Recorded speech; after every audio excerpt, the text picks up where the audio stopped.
रंगांधळा या रत्नाकर मतकरी यांच्या गूढकथा संग्रहातून वशीकरण नावाची कथा. हातातल्या फुलपाखराला नर्मदेने शेवटचे टाके घातले, गाठ मारली आणि रेशीम दाताने तोडून टाकले. कधीच फडफड करू न शकणारे ते फुलपाखरू कापडावर कायमचे बंदिस्त झालेले. नर्मदेने अंगडे लांब धरून पाहिले.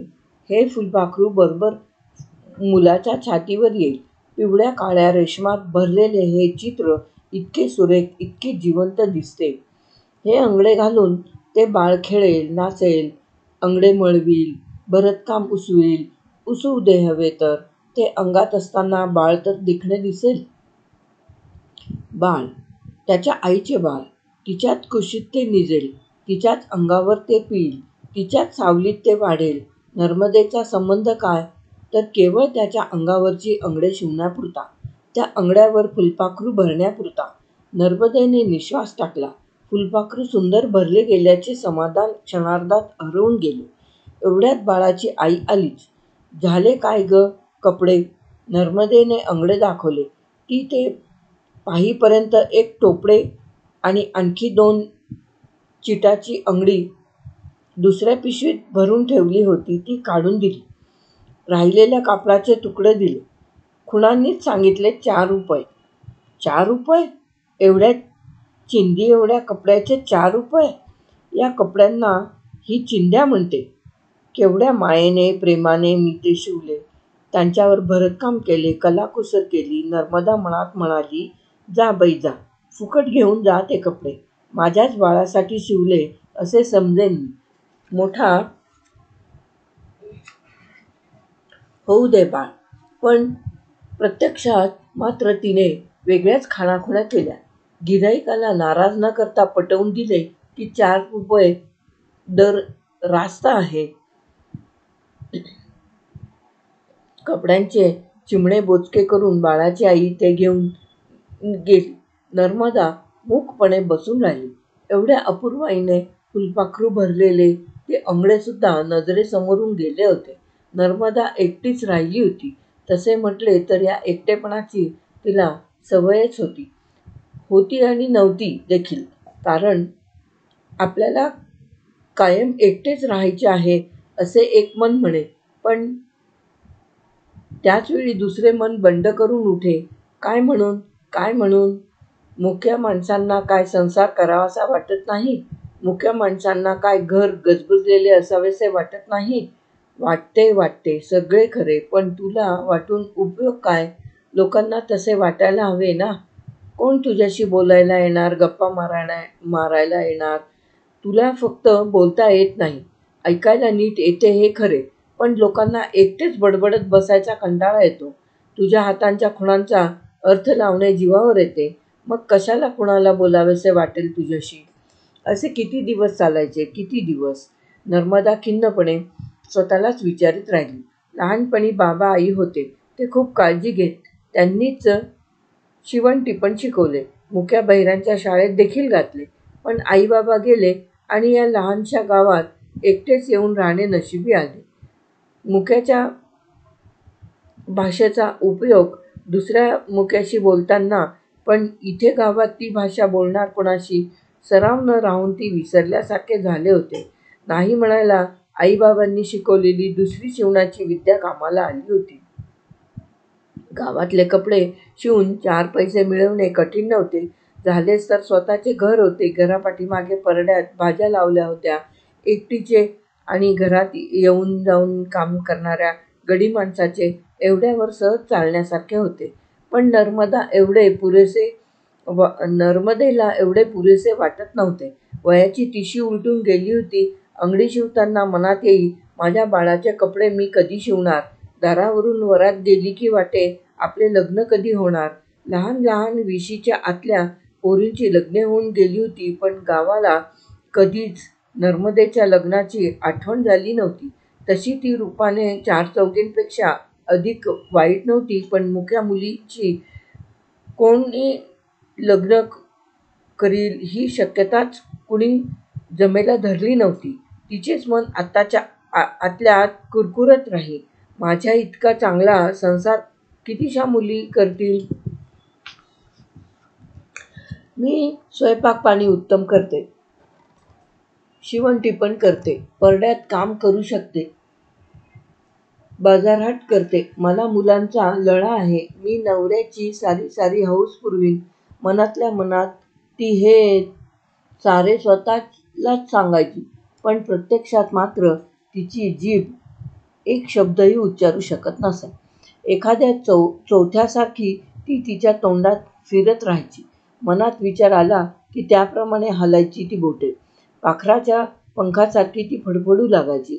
पण हेच तर तिचे दुर्दैव होते. तिची बोटांची भाषा कोण समजू शकणार? गाव त्या मुक्या मुलीशी फक्त कामापुरता संबंध ठेवीत असे, शिवणकामापुरता. लग्नानंतर रात्रंदिवस जिभेचा पट्टा फिरवणाऱ्या, बोलून नवऱ्याला छळणाऱ्या बायका गावाला चालत असत.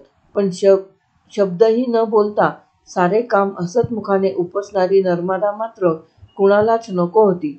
नर्मदेचे वडील हयात असते तर त्यांनी कदाचित काहीतरी हालचाल केली असती, परगावी शब्द टाकला असता, या ना त्या उपकारात बांधून मुक्या मुलींसाठी सुद्धा नवरा शोधून आणला असता. पण आता नर्मदेसाठी स्थळ कोण पाहणार? सगळ्याच बाजूंनी नर्मदेची कोंडी झाली होती. पहिली काही वर्षे नर्मदेने मन घट्ट केले. नाही लग्न तर नाही राहायचे तसेच. नाही लग्न तर नाही राहायचे तसेच. थोड्या का मुली राहतात लग्न वाचून, अशी स्वतःच्या मनाची समजूत घातली. पण अखेरीस मनाने शरीरापुढे हार खाल्ली. मनाने कितीही समजावले तरी शरीराची तगमग थांबेना. दिवसभर ती कामात गुंतून राही, पण रात्री तिची तळमळ व्हायची. कुशी पालटून डोळ्यांपुढची चित्रे पुसायला ती पाहायची, पण शरीर पुरुषाच्या मिठीसाठी आसुसलेले राहायचे. रिकामे अंथरूण मुठीनीच विस्कटले जायचे आणि उशी डोळ्यांतल्या पाण्याने भिजून जायची. मनातले विचार दूर सारण्याचा प्रयत्न करीत नर्मदा मागील दारी आली. पायऱ्या उतरून परड्यात गेली. हिरवे हिरवे परडे पाहून तिचे मन थोडे निवळल्यासारखे झाले. एक एक रोपटे ती बारकाईने पाहू लागली. कुणाला माती घालायला हवी होती तर कुणाची खिडकी पाने तोडून टाकायला हवी होती, कसे कोण जाणे. अचानक तिचे लक्ष जमीनदारांच्या वाड्याकडे गेले. आज वाड्याच्या 3-4 खिडक्या उघडलेल्या दिसत होत्या. वाडा कायम बंदच असे. जमीनदाराची मुले, नातवंडे सारी शहरात असत. आज कुणीतरी आलेले दिसत होते, पण फार गडबड दिसली नाही. एखाद दुसरे माणूस असावे. कोण असेल? हुरहुरतच तिने आपले काम आवरले. सगळा कचरा गोळा केला. बराच जमला होता. तो एकदा उघड्यावर नेऊन जाळायला हवा होता. आजच का नको?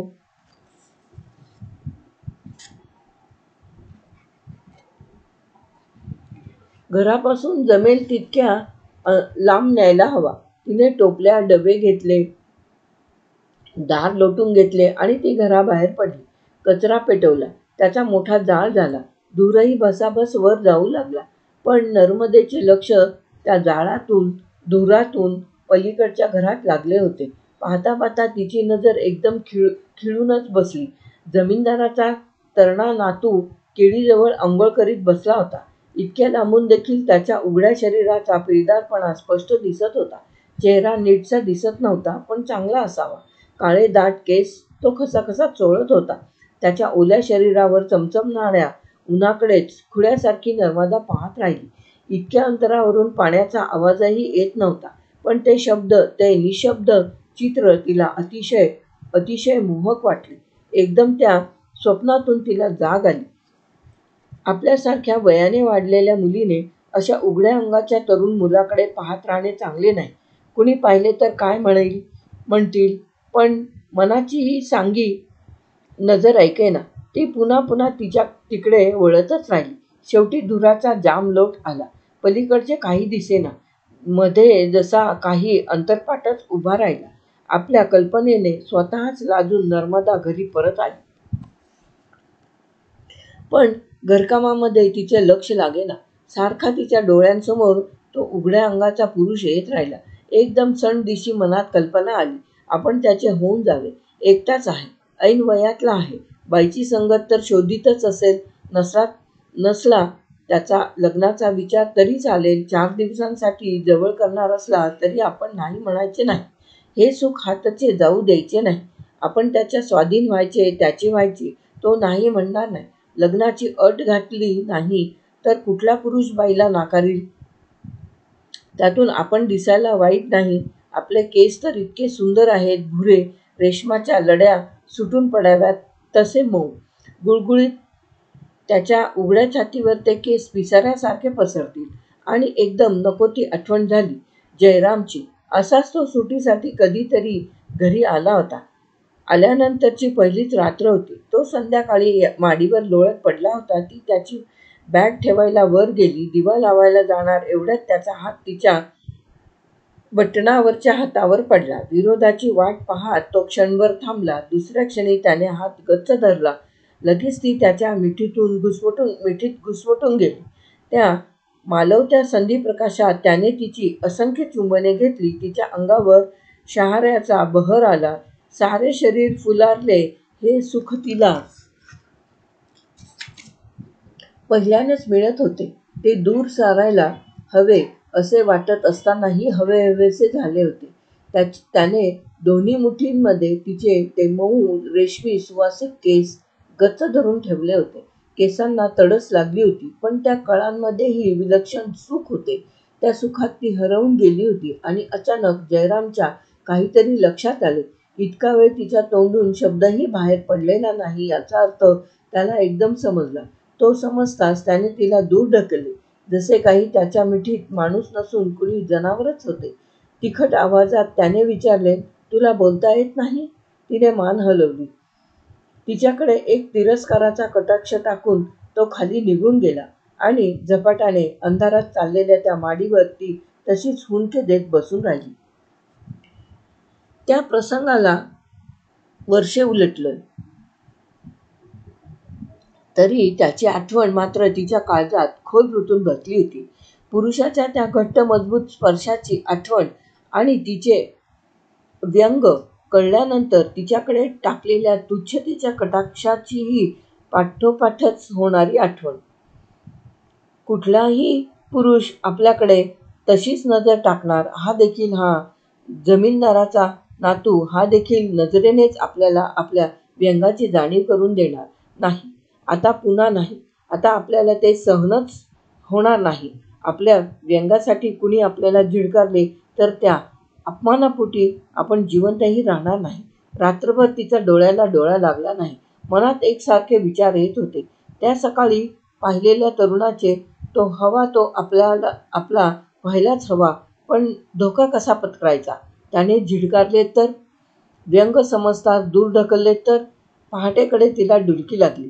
ती डुलकीतून दचकून जागी झाली. ती एका विचित्र विचाराने. झोपेतच कधीतरी तिच्या अस्वस्थ मनाला तो सुचला असणार, पण जागी झाल्यानंतरही तो तिची पाठ सोडेना. दिवसाचा प्रकाश वाढू लागला तसतसा तो विचारही तिला अधिकाधिक खरा वाटू लागला. इतका विक्षिप्त विचार, पण आता त्याच्या इतके बरोबर दुसरे काहीच वाटेना. वशीकरण. तेल्याची येसू मंत्रतंत्र जाणते, असा गावात बोलबाला होता. येसू जख्ख म्हातारी होती. आपला एक निकामी पाय ओढीत ती गावभर भटकायची. लहान पोरे तिला भिवून पळत आणि मोठे माणसे कामाशिवाय तिच्या वाऱ्यालाही उभी राहत नसत. ती दारावरून जाऊ लागली की लेकुरवाळ्या बाया पटापटा दारं लावून घेत आणि तान्ह्या बाळांना पदराखाली घेत. येशीचा स्वतःचा तरणाताटा पुतण्या तिच्याशी झालेल्या भांडणानंतर 2च दिवसात रक्त ओकून मेला होता आणि लोक म्हणत की सावदेकर हॉटेलवाल्याला तिच्याच मेहरबानीनं पैसा मिळाला. येशी आपल्याला काहीतरी मंत्रतंत्र नक्कीच देईल असे नर्मदेच्या डोक्याने घेतले. वशीकरणाचा मंत्र. येशी मागेल तितके पैसे आपण देऊ, फक्त तिने आपल्याला मंत्र दिला पाहिजे. त्या मंत्राच्या सामर्थ्याने जमीनदाराचा नातू आपल्याकडे ओढला गेला पाहिजे, आपलासा झाला पाहिजे. मंत्राच्या प्रभावाने त्याला आपले व्यंग जाणवता कामा नये. त्या व्यंगासकट त्याने आपले शरीर स्वीकारले पाहिजे. एकदा त्याला शरीराची ओढ लागली की न जाणो पुढे मागे त्याला आपली माया लागेल. तो लग्नाला तयार होईल, आपल्यासाठी जीव टाकेल, आपले एकटेपण संपेल, हे खायला येणारे रिकामे घर भरून जाईल. आपण त्याला सुखी करू. सवयीने प्राण्यालाही माणसाचा लोभ लागतो. मग तो तर दिसत तरी होता चांगला उमदा. सकाळी ती परड्यात गेली तेव्हा तिला दूरवर त्यांच्या घराशी तो उभा असलेला दिसला. सकाळचे थंड वारे अंगावर घेत जवळच त्याचा कुत्रा बागडत होता, त्याला चाटत होता. हा कुत्रा तिने आजवर कधीच पाहिला नव्हता. त्या अर्थी हा त्याने येताना बरोबर आणला असणार. नर्मदाने आपले लांबसडक मोकळे केस छातीवर ओढून घेतले. केस हलकेच थोपटीत ती त्याच्याकडे पाहत राहिली. आपल्यासाठी कसला बेत शिजतोय याची बिचाऱ्याला कल्पनाही नसेल.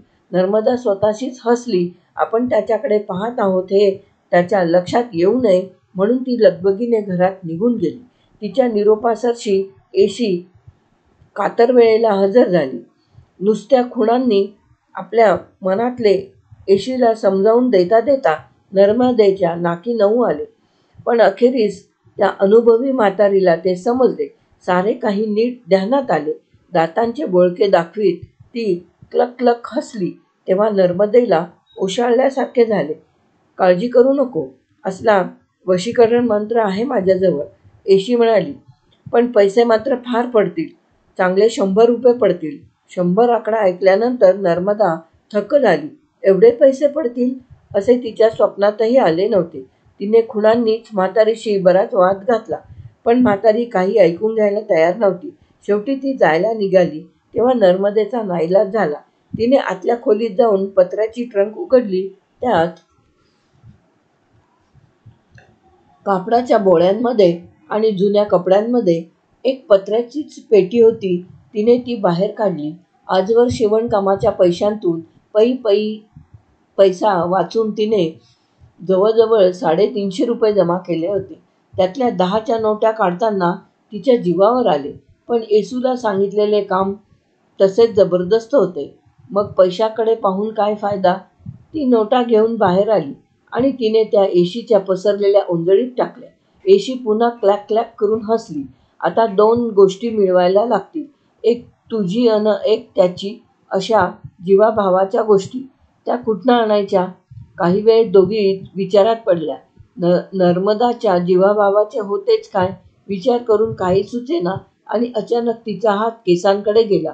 हे केस तेवढे तिला जीवापेक्षा प्यारे होते, पण छे, ते नाही द्यायचे, ती मनातल्या मनात बोलली. पण म्हातारीची नजर कावळ्याची होती. नर्मदेचा हात केसांकडे गेलेला तिच्या लक्षात आल्याशिवाय राहिला नाही. ती म्हणाली, केस चालतील, पण पुष्कळ लागतील. राख करायची आहे, अगदीच चिमूटभर होऊन चालायची नाही. आढेवेढे घेऊन शेवटी नर्मदा केसांची राख करायला तयार झाली. पण जमीनदाराच्या नातवाची कुठली जीवाभावाची वस्तू आणणार? आणि सकाळी पाहिलेला तो बागडणारा कुत्रा तिला आठवला. तो त्याच्याभोवती नाचत होता, त्याला चाटत होता. येशीने सगळा बेत ठरवला. मध्यरात्री दोघींनी स्मशानात जाऊन वशीकरणाचा मंत्र सिद्ध करायचा होता. त्याआधी काळोख पडल्यानंतर म्हातारी त्या कुत्र्याच्या डोक्यात धोंडा घालणार होती. रानात रात्र किर्र किर्र वाजू लागले. घराघरांमधली कलकल थांबून कितीतरी वेळ झाला होता. तिथी कृष्ण पक्षातली होती तेव्हा बाहेर गुळूप अंधार पसरला होता. दारावर टकटक झाले तेव्हा माहीत असूनही नर्मदेच्या काळजात लक्क झाले. येशी आली होती. आता आपले केस जाणार. दार उघडण्यापूर्वी तिने केसांवरून हात फिरवला. दारात घोंगडी पांघरून येशी उभी होती. तिच्या हातांतल्या गोंडपाटाच्या पिशवीला रक्ताचा मोठा डाग पडला होता. नर्मदेच्या अंगावर शहारे आले. कुत्र्याचा कापलेला भाग नुसता विचारच भयंकर होता. पण तिने विचारले नाही तरी येशीने आपणहूनच उत्साहाने माहिती दिली. मेला भलताच इमानी निघाला. हलत नव्हता वाड्याजवळून, पण हाड दाखवलं तशी धक्कत आला. चघळायला बसला तशी घातली सुरी पाठीमागून. पाठीकडचाच भाग आणलाय बघायचा. नर्मदेला तो बघायचा नव्हता. थरथरत्या हातांनी तिने येशीकडे कातर दिली. येशीने मानेजवळून कातर चालवून बसाबस केसांचा पिसारा कापून काढला. नर्मदेच्या पाणावलेल्या डोळ्यांकडे पाहत कर म्हणाली. नर्मदेच्या पाणावलेल्या डोळ्यांकडे पाहत वर म्हणाली, खुळी कुठली रडतेस? अगं चांगल्या कामाला डोळ्यातनं पाणी काढू नये माणसानं. भुंड झालेल्या नर्मदेने घाईघाईने डोक्यावरून पदर घेतला. तशी म्हातारी क्लक क्लक करीत दात पडके हसली. ते केस त्या कुत्र्याच्या मांसाशेजारीच रक्ताने लडबडलेल्या पिशवीत तिने ठेवले आणि म्हणाली, चल उशीर होतोय. काळे मूग, पिंजर सारं काही घेतलंस का? दोघी स्मशानात आल्या तेव्हा गारवारे वाहू लागले होते. नर्मदेचे दात वाजू लागले तेव्हा म्हातारी म्हणाली, घाबरू नकोस, मी आहे ना बरोबर. कोणी खाणार नाही तुला. मी प्रत्यक्ष बोलू शकते त्यांच्याबरोबर. हे ऐकून नर्मदेचा धिक अधिकच खचला. आपण केले हे चुकले असे तिच्या मनात येऊ लागले. बिचारे कुत्रे प्राणाला मुकले आणि आपले केस, शरीरावरची तेवढी एकच सुंदर वस्तू, तीही आपण गमावून बसलो. आता परत इतके केस वाढायला किती वर्ष लागतील? पण पुन्हा तिच्या डोळ्यांसमोर सकाळच्या कोवळ्या उन्हात उभा असलेला तो पुरुष आला. काहीही असो, तो पुरुष मला झिडकारू शकणार नाही, ती मनात म्हणाली. म्हातारी येशी पाय ओढीत काहीतरी शोधित होती. लवकरच तिला हवे होते ते सापडले. तो एकटा कवटीचा फुटून दूर उडालेला त्यातल्या त्यात मोठासा एक तुकडा होता. तो घेऊन म्हातारी स्मशानाच्या एका टोकाला एक पिंपळ होता त्याच्या मुळाशी जाऊन बसली. नर्मदा देखील तिच्या मागून चालत गेली. तिला खाली बसवून म्हातारीने तिला पिंजर आणि मुगाचा चौकोन काढायला सांगितला. नर्मदा भारल्यासारखी तिचे ऐकत होती. म्हातारीने चौकोनात कुत्र्याचे मांस आणि रक्ताने भरलेले केस ठेवले आणि म्हणाली, टाक आता यावर पिंजर आणि हात जोडून प्रार्थना कर, हवं ते मिळावं यासाठी. इतके बोलून ती कसला तरी मंत्र स्वतः पुटपुटू लागली. दातपडक्या आवाजात नर्मदेने डोळे मिटले.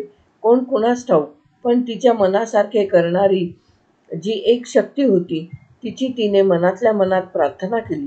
तो माझा व्हायला हवा, त्यानं मला आपलं म्हणायला हवं, त्यानं माझ्यावर प्रेम करायला हवं, मला प्रेम हवं, मला प्रेम हवं. तिची प्रार्थना संपायच्या आत म्हातारीचे मंत्रपठण संपले होते. तिचे केस आणि मांस यांना काडी लावली. गप्पदिशी ती पेटली आणि मोठा जाळ झाला. विलक्षण दुर्गंधी सुटली. नर्मदेने नाक दाबून ठेवले. 5 मिनिटात त्या रक्तमांस केसांची 4 चिमटी राख झाली. म्हातारीने ती कवटीच्या तुकड्यात भरली. मग स्वतःकडच्या बटव्यातून एक बाटली काढली. त्यात रक्त होते. ते कुणाचे ते तिने सांगितले नाही, पण त्याचे 4 थेंब तिने राखेत टाकले आणि ते मिश्रण खालवले. मग ती नर्मदेला म्हणाली, लुगडं सोड, पोलकं पण काढ, काही ठेवू नकोस अंगावर. नर्मदेने न लाजता सारे कपडे काढून टाकले. घडत असलेला प्रकार, ती म्हातारी, तिचे ते मंत्र, ती दुर्गंधी आणि तो धूर या साऱ्यांनी त्या स्मशानातल्या काळोखात असे काही जगावेगळे विचित्र बेसूर वातावरण तयार झाले होते की त्यामुळे एरवीच्या साऱ्याच भावना तिला सोडून गेल्या होत्या. येशीने कवटीतले ते मिश्रण तिच्या चेहऱ्यावर, तिच्या अंगभर आपल्या हातांनी लावले. ते लावत असतानाही तिचे मंत्र पुटपुटणे चालूच होते. मध्येच थांबून ती म्हणाली, आता तुझ्या शरीराच्या कुठल्याही भागावर त्याची नजर पडली तरी तो धावत आलाच म्हणून समज तुझ्याकडे. आता त्याची सुटका नाही. सगळे मिश्रण संपले तेव्हा तिचे पुटपुटणेही संपले. तो कवटीचा तुकडा तिने नर्मदेच्या उघड्या शरीरावरून फिरवला आणि वळून न पाहता मागच्या मागे लांब भिरकावून दिला. मग ती म्हणाली, झालं, नेस आता लुगडं. एकाएकी नर्मदेला भयंकर थंडी वाजून आली.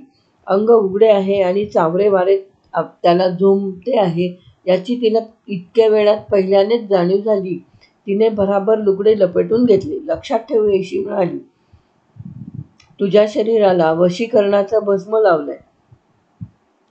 त्याच्यावरून अंघोळ करायच्या आत तुझी त्याची पहिली भेट झाली पाहिजे. ही अशी आत्ताच्या आत्ता जा त्याच्याकडे. शरीराचा जमेल तेवढा भाग उघडा कर. जितक्या जास्त भागावर त्याची नजर पडेल तेवढा तो तुझा जास्त अंकित होईल. समजलीस?